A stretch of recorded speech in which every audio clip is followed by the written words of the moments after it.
C'est peut-être une des dernières fois que les fours de la fonderie Gillet se réveillent.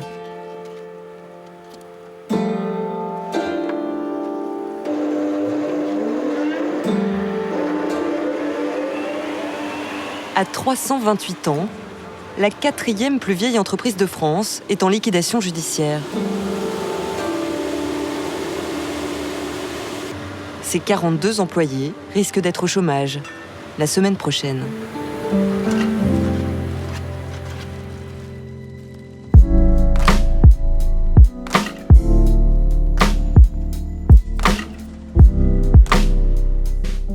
Nicolas Pomarède, 38 ans d'ancienneté à la fonderie Gillet et dirigeant de la fonderie Gillet depuis 7 ans.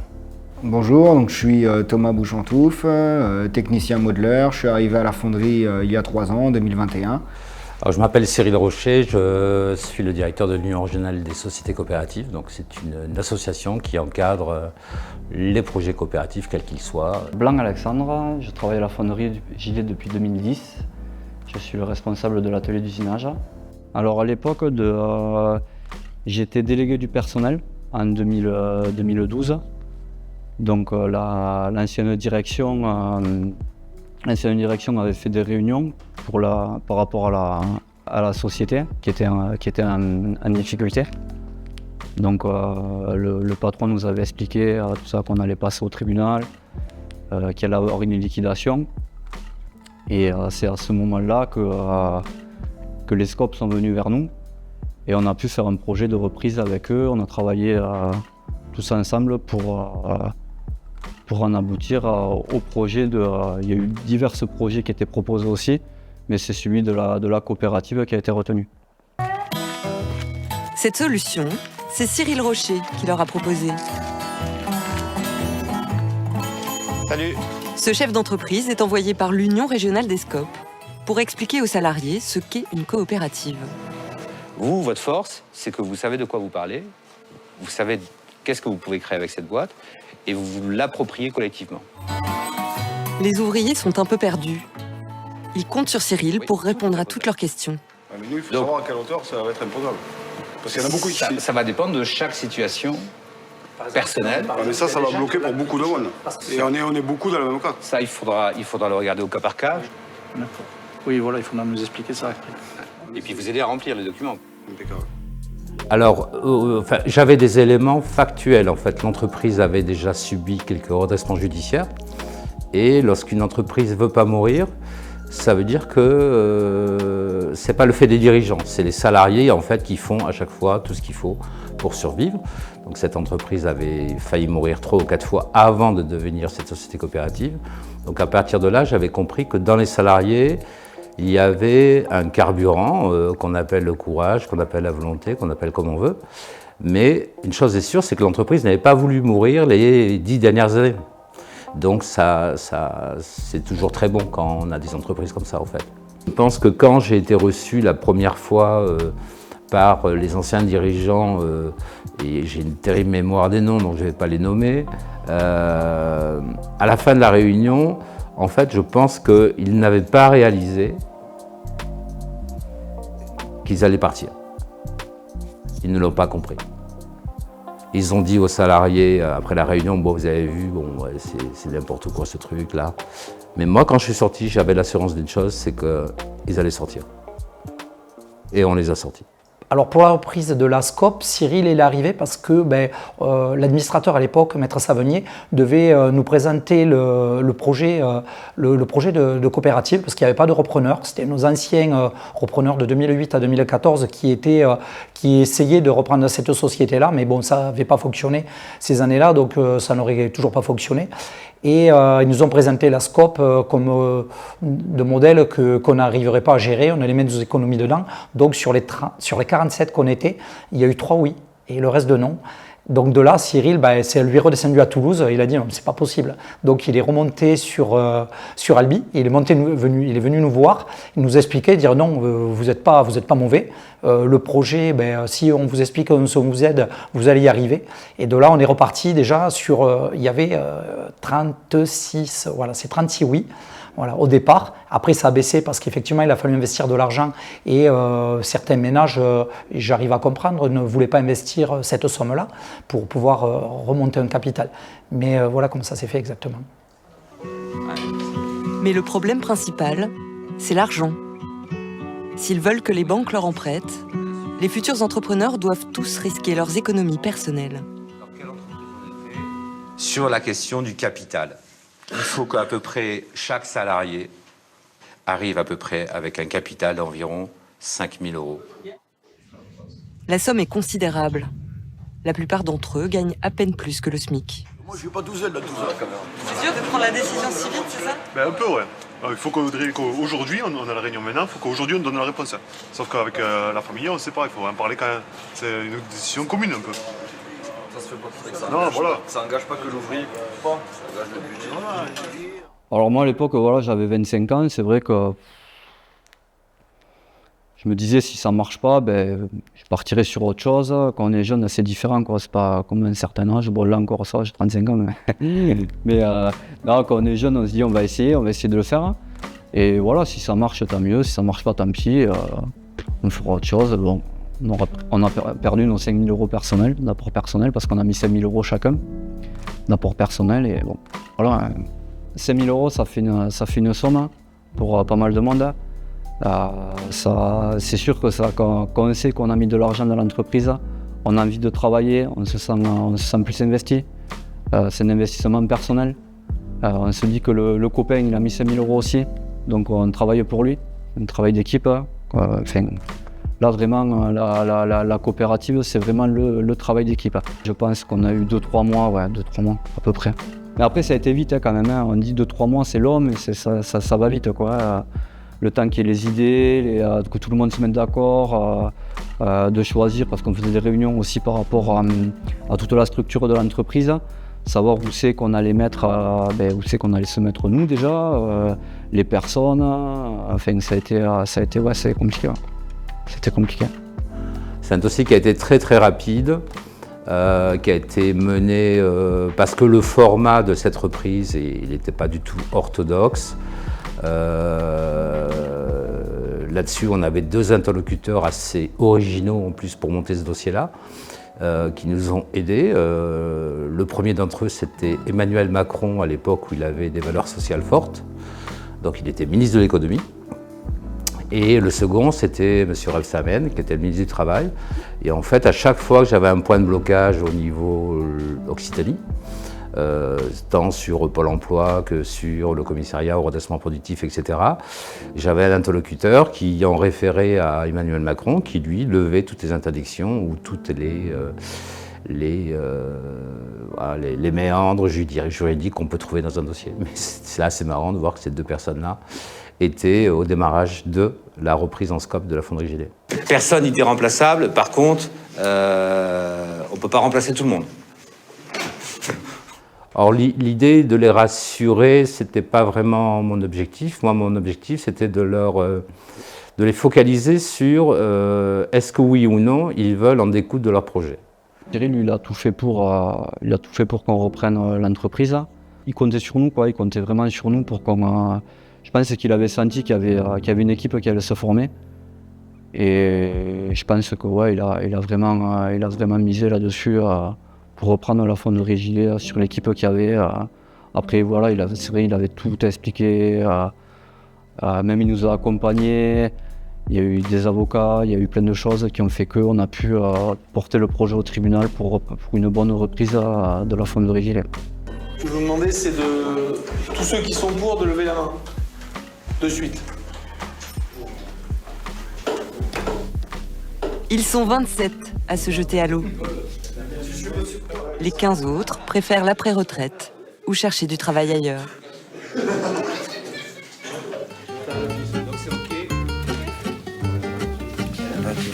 Domicile, c'est la maison. C'est quoi ton opérateur sablerie? Opérateur mouleur. Non, mouleur, engagé.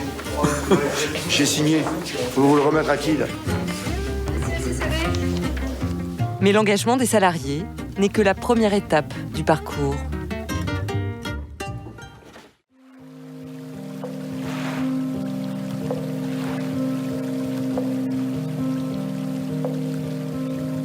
Le moment que les salariés préparent depuis 2 semaines est arrivé. L'audience au tribunal de commerce a lieu dans quelques heures. Alors moi, j'y suis passé, si je me souviens, comme j'étais délégué du personnel, c'est sûr, j'y étais 2 fois, peut-être 3. J'avais été une première fois avec, il n'y avait pas du tout de projet de scope là, avec l'ancienne direction. Et après, on a été, si je me souviens, c'est 2 fois. 2 fois, je crois, ça commence à dater. 2 fois pour la reprise en coopérative, où la dernière fois, il y avait tout le monde qui était devant le tribunal en attente du verdict positif ou négatif. Ça aurait pu être négatif aussi. Parce qu'il n'y avait pas que ce projet de reprise. Je crois, si je me souviens bien, il y en avait 3. Au moins 2, mais il y en avait 3. Et du coup, ça a été le projet coopératif qui a été retenu. Ça a été retenu parce qu'on était nombreux, on était 27. Donc le fait que tout le monde amène de l'argent personnel fait gonfler le capital, et je pense que ça a été puis bon, les scopes à Midi-Pyrénées sont assez bien représentés. Donc je pense que le tribunal de commerce d'Albi en a tenu compte. On a tenu compte dans le dossier. Effectivement, quand le président du tribunal nous a dit, il a accepté le projet, déjà on était fiers, et qu'on nous confie cette société. Et il a dit une chose, il a dit « apprêtez-vous à passer de longues nuits blanches ». Et il avait raison, parce que on garantit que les nuits, pendant quelques années, elles ont été longues, mais elles étaient longues pas en dormant, mais en réfléchissant. Et il avait parfaitement raison. Et effectivement, et quand on est reparti le vendredi, on était sur l'euphorie, quoi. On part, ça y est, elle est à nous, ça y est, on va pouvoir y aller. Et donc il faut imaginer que le vendredi, on est les 47, sans passation, sans rien. C'est-à-dire que le magasinier, il a été voir pour ébarber, il a ébarbé. Moi, je n'étais pas soudeur, le soudeur est parti. Je suis allé voir 20 minutes de formation. Lundi, j'étais soudeur parce qu'il n'y avait pas de soudeur. J'étais le seul à savoir souder à l'époque, donc un truc de fou. Et le lundi, quand on rentre, donc content, on arrive. Et moi, je rentre dans la fonderie, et là où il y a tout, il y a les fours. Et je rentre et je regarde à droite, je regarde à gauche. Et là, je vois une personne. Et là, je dis merde, qu'est-ce qu'on a fait? J'ai dit, comment on va faire? Parce qu'on était parti, moi dans ma tête, la fonderie avait toujours tourné, je ne voyais pas le nombre, les gens, je ne voyais pas comme ça, j'ai dit, ça a toujours tourné, ça tourne, c'est bon, on va faire les pièces. Seulement quand vous arrivez, vous voyez une personne, vous voyez le fondeur, il n'y a personne d'autre. Bon après, on était 4 ou 5 là-dedans, côté fonderie, vous dites, waouh, effectivement, ça a été waouh. On ouvre là-haut, même nos vestiaires, on nettoie tout. Vous ouvrez tous ces vestiaires, vous sortez vos affaires, les affaires des autres, on les jette, on nettoie tout.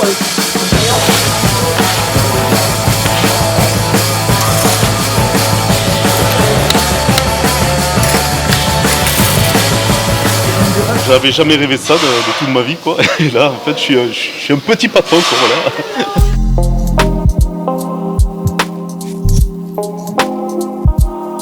Puisqu'ils avaient résisté avec des gestions de droit commun, qu'ils n'avaient pas voulu mourir, en société coopérative, donc chez eux, il fallait qu'ils se démultiplient, qu'ils deviennent une entreprise moderne, c'est-à-dire agile, ouverte à l'innovation, au changement des comportements, etc., etc. Donc en fait, moi je ne cherchais pas à les rassurer, je cherchais simplement à leur dire l'objectif c'est ça, comment on fait pour y arriver, qu'est-ce qu'il vous faut comme matériel, qu'est-ce qu'il vous faut comme organisation.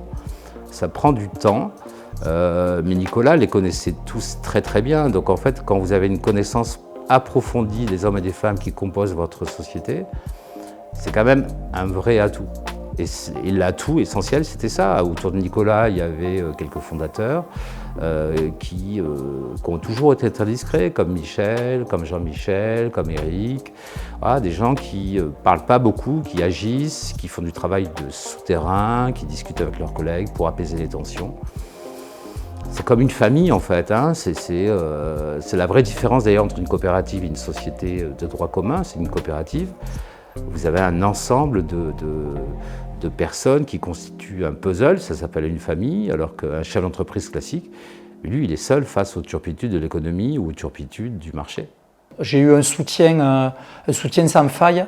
Au départ, moi, je faisais les réunions, moi je ne voulais pas le rôle de dirigeant parce que je ne m'en sentais pas capable et puis j'en avais pas envie, je ne suis pas carriériste. Et donc, mais je faisais quand même ces réunions pour motiver le monde, pour organiser, pour monter et remotiver le monde, parce que c'était compliqué. Et du coup, quand on a eu des problèmes avec le premier directeur, j'ai eu un soutien quand c'est parti au clash. Le premier directeur, j'ai dit moi si c'est ça la scope, moi je ne reste pas avec ce directeur. Et là, ils se sont tous levés, on était en réunion, ils se sont tous levés, ils ont dit non mais Nicolas, si tu ne restes pas, nous on s'en va. Et voilà, et moi je suis resté comme ça, quoi. Et du coup, c'est le directeur qui est parti. Et du coup, voilà, j'ai pris le rôle derrière, quoi. Ça s'est fait naturellement, on va dire, même si ce n'était pas au départ voulu. L'histoire qu'ils ont eue avec leur directeur qu'ils avaient embauché, parce qu'ils ont embauché un directeur qui n'a pas fait l'affaire sur le coup, enfin en tout cas qui n'avait pas la même vision que eux pour l'avenir, donc au final ils l'ont licencié, et c'est marrant en fait de se dire que le directeur a été licencié par les ouvriers, et quelque part c'est de se dire pouvoir au peuple. Les cintres qui sont morts aux poubelles. Au vestiaire, ils vident les casiers de ceux qui sont partis. Oh, mais les pompes, c'est bon, mais...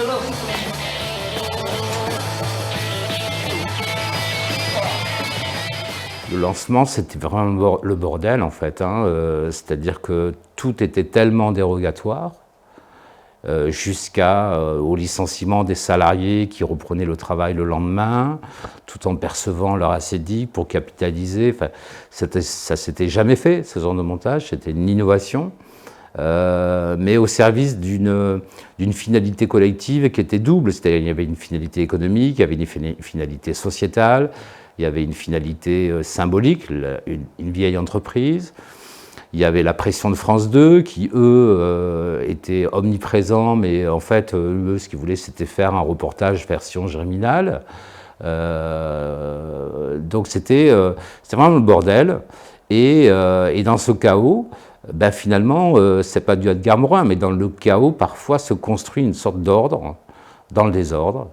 Et c'est comme ça que ça a démarré.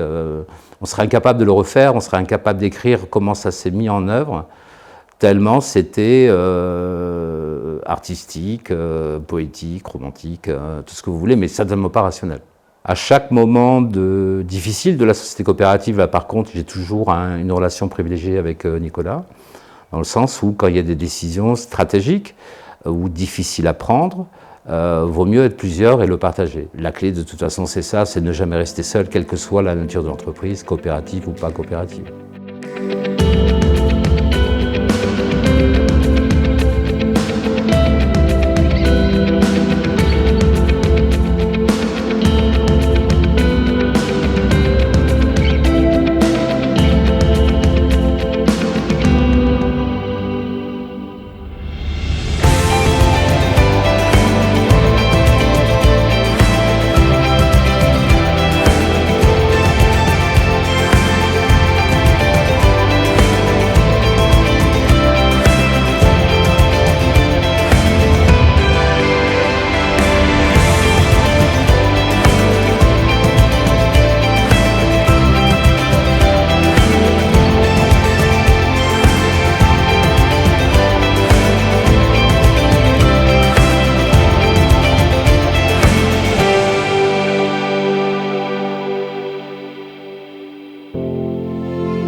Déjà, il faut savoir quand on a repris la société, ça faisait 20 ans qu'il n'y avait pas d'investissement, que la fonderie se portait mal, donc pas d'investissement, les anciens qui partaient, pas de savoir-faire, pas de transmission de savoir-faire, donc très compliqué. Donc quand on est reparti, c'était avec du matériel complètement obsolète, on a produit avec du matériel qui valait plus rien, donc on produisait comme on pouvait, donc on compensait par des heures, on compensait comme on pouvait, on bricolait, et puis on nous avait dit, les scopes, ils nous ont dit, si ça fonctionne bien, nous on va vous appuyer pour aller chercher des crédits, voilà, des budgets, et voilà. Et un an et demi après, Cyril qui vient nous voir, il nous dit bon mais c'est bon, on peut investir, on peut mettre 700 000. Et là, quand ça fait 20 ans que vous n'avez pas mis 1 euro là-dedans, on vous dit 700 000 euros. T'es sérieux? Et ben oui, 700 000, t'as besoin de quoi? Donc là, on a fait la liste et on a investi, on a fait une première campagne de 700 000 euros et on a remis après, on a mis 1,5 million d'euros parce que c'est le matériel qui fait qu'aujourd'hui, les hommes et le matériel qui font qu'aujourd'hui, ça produit correctement. Toutes les spécificités qu'il y a liées justement aux alliages, en fait, j'ai beaucoup appris avec le technicien de fonderie qui était en poste, avec Henri, notre modeleur intérimaire de 75 ans, les anciens aussi de la fonderie qui sont dans la fonderie depuis des années et des années. Et voilà, aussi parce que je rentre dans une société ils ont leur manière de fonctionner et toutes les boîtes ne fonctionnent pas pareil, malgré que ce soit le même métier. Pour les clients, ça a été compliqué, à la fois facile, c'est-à-dire que la France aujourd'hui, c'est trop compliqué économiquement pour la métallurgie, notamment pour les fonderies. Il y en a de moins en moins. Et quand vous avez un outillage dans une fonderie, l'outillage, il ne vous appartient pas, il appartient au client. Par contre, il est propre à la fonderie, le système d'alimentation, les dimensions des plaques. Donc c'est très compliqué pour un client de prendre le modèle et le fabriquer ailleurs, ça se fait. Donc, ils ont tous serré les fesses, puisque j'ai parlé un petit peu après avec eux quand même, savoir, ils ont tous eu peur et ils nous ont fait confiance, ils disent bon voilà le projet on y va, puis on va voir. Et puis c'est passé, et puis au bout d'un an, ils ont vu que ça remontait, que la qualité revenait. Après c'est le travail, c'est vraiment le travail, il faut le redire, de l'équipe qui a fait qu'on est remonté vraiment rapidement. On a eu, ça a été vraiment exponentiel au début, on est remonté à une vitesse folle par rapport à ce point zéro que je parlais après, grâce à l'équipe, et ce qui a rassuré nos clients. Je n'ai pas les chiffres exacts en tête, mais on a réussi à investir depuis 2014. On a rentré de la nouvelle machine, surtout à l'atelier d'usinage, même à la fonderie. Mais l'atelier d'usinage, il a bien évolué, sachant que nous, on travaille beaucoup sur les commandes numériques. Maintenant, tous ceux qui travaillent sur machines conventionnelles, déjà au lycée, on n'apprend plus. On a pour projet d'en rentrer 2 encore cette année. Un tour à commande numérique et une fraiseuse à commande numérique. Donc voilà, pour l'avenir, c'est un beau projet. Sur le métier, moi je vois l'évolution du métier et de ce que nous on était capable de produire par rapport au début sur la complexité. Au début, quand on est reparti, je disais mais on va jamais, on avait nos pièces qu'on maîtrisait, mais remettre de la techno là-dedans et remettre du savoir-faire, c'était compliqué. Et donc il a fallu reprendre. Et moi j'avais peur parce que j'ai dit si on doit produire des pièces que tout le monde sait faire, on ne va pas y arriver. Il faut mettre de la valeur ajoutée. Et donc on a renforcé le bureau d'études. Et aujourd'hui, moi c'est toujours pareil, je reviens à l'équipe. Quand je vois moi j'ai une énorme fierté, mais ils le savent pour l'équipe, de ce qu'on est capable de produire de A à Z, de venir le voir avec un projet, de faire toute la conception, la modélisation, après l'outillage derrière, la production en amont, de faire des prototypes, de tester des prototypes, jusqu'à l'usinage, la pièce est finie. Et sur des pièces à forte valeur ajoutée, voilà, l'évolution elle est là, c'est énorme. Il n'y a pas vraiment de pièces réellement qui m'ont frappé, mais c'est vraiment nous, l'évolution qu'on a eue en 10 ans. Je pense qu'on a eu une évolution extrêmement rapide. Mais il fallait, de toute façon, on ne pouvait pas rester comme on était. C'est très compliqué, la métallurgie et les fonderies en France, les marges sont tellement faibles qu'on n'a pas les capacités financières de déménager. Mais par contre, on est devenu très rare et très précieux, les fonderies en France, pour le monde industriel, parce qu'on fait des pièces que certaines, où on ne peut pas les faire à l'étranger, quand vous travaillez pour le nucléaire, pour la défense, des petites séries, des choses assez rares et compliquées. Et voilà, c'est compliqué d'aller faire fabriquer à l'étranger. Donc l'avenir, je le vois ailleurs, effectivement, je le vois sur l'avenir à court terme, moyen terme, dans un bâtiment tout neuf avec des jeunes. On a déjà une super équipe de jeunes qui vont prendre possession de ce bâtiment et qui vont continuer à grossir petit à petit comme on le fait. L'avenir, je pense que tout le monde le connaît un peu. Tout le monde parle du déménagement, donc on espère nous que ça se fera, même le plus vite possible, parce que les locaux sont un peu vieillissants et c'est vrai, ça ferait vraiment du bien qu'on déménage pour tout le monde. Déjà par rapport à la production en elle-même, qui se porterait beaucoup mieux. Donc la fonderie Gilet aujourd'hui, elle est confrontée à de nouvelles turpitudes, c'est-à-dire préparer son déménagement. Nicolas préparait sa succession. Une succession, ça ne se prépare pas 1 an en avance. Il ne va pas rester à la fonderie Gilet 10 ans. Donc on a pas mal de sujets à appréhender pour les 10 années suivantes, en fait. Le devoir d'inquiétude de Nicolas, c'est de construire un terreau fertile, tout aussi agile, bienveillant, pour projeter la fonderie Gilet de façon à ce que dans 10 ans, lorsqu'il n'y sera plus, il soit certain et serein de l'avenir de la fonderie. Stéphanie Guirochaumet est venue me voir me dire: est-ce que vous voulez devenir ambassadeur de la ville de l'Albi? J'ai dit ben oui, avec grand plaisir. C'est une de mes plus grosses fiertés d'avoir redonné l'équipe, que l'équipe ait redonné les lettres de noblesse à la fonderie. Moi, c'est une fierté absolue parce que c'est important d'exister sur son territoire et puis elle est ancrée sur Albi. Et donc on est devenu, j'ai perdu le numéro, je crois que c'est 1007e ambassadeur de la ville d'Albi. Et on a participé notamment au projet La Pérouse, où voilà, si on parle de pièces qui ont marqué, effectivement, le projet La Pérouse, de faire le socle. Alors ça paraît, c'est qu'un socle, mais extrêmement compliqué, et où l'équipe ça a été vraiment une cohésion d'équipe. C'était sport, on a fait ça entre décembre et janvier, il fallait qu'on avait un timing super court. Un soir, je suis là, donc le socle de La Pérouse, c'est un carré parfait, enfin c'est un rectangle parfait, donc à 90 degrés, les deux angles 90 degrés, quoi, sur 1m20, je crois, 1m20 sur 1m60. Gros rectangle, parfait, donc pas de faux angles ni rien. Et moi je suis là avec mes équerres, mes compas, je me prends le chou, je me fais mes tracés, je me prépare ma planche, mon épure, je galère, je suis là, mais je passe une journée comme ça dessus, à pas réussir à me faire un carré 90-90, quoi. Vraiment impossible. Et le lendemain, Henri, il arrive, c'est son jour où il vient bosser comme ça, et je lui dis: ouais, Henri, là, j'y arrive pas, j'avance pas, comment on peut faire? Et Henri, il me fait: attends, regarde. Il me prend 2 bouts de bois, il me les pose dans les angles, tac, petit trait, petit trait. L'autre angle, ah, on n'est pas bon, allez, on rapproche, tac, petit trait, petit trait. On refait comme ça dans l'autre angle, petit trait, on remet comme ça, tac, on est parfait. J'ai mis une journée la veille à essayer de faire un truc carré, pile poil, nickel, à 90 degrés, avec des compas, des équerres. Et lui, avec 2 petits bouts de tasseau en bois et juste un crayon, il m'a fait ça, il a mis 20 minutes. C'est une grande famille, en fait, la fonderie, donc ça discute, on parle entre nous, à 10h, les jours d'anniversaire, en fait, chaque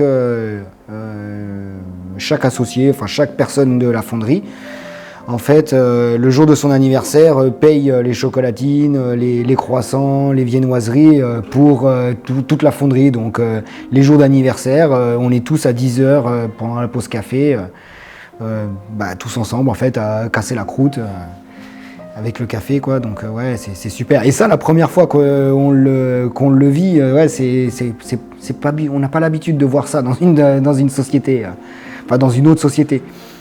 Donc c'est bien, et puis ça fait de la cohésion en fait, voilà. En règle générale, la plupart du temps, en fait, il n'y a personne qui est vraiment contre les gens, quoi, là-bas. Tous les nouveaux qui sont arrivés, enfin moi en tout cas, pareil quand je suis arrivé, et même ceux qui sont arrivés après moi, ont été plutôt bien intégrés. Et voilà. Après, c'est un état d'esprit, c'est comme une famille, donc il faut qu'on ait la même vision, on rentre, quand on rentre à la fonderie, on rentre pour l'entreprise en fait. On n'est pas là pour soi.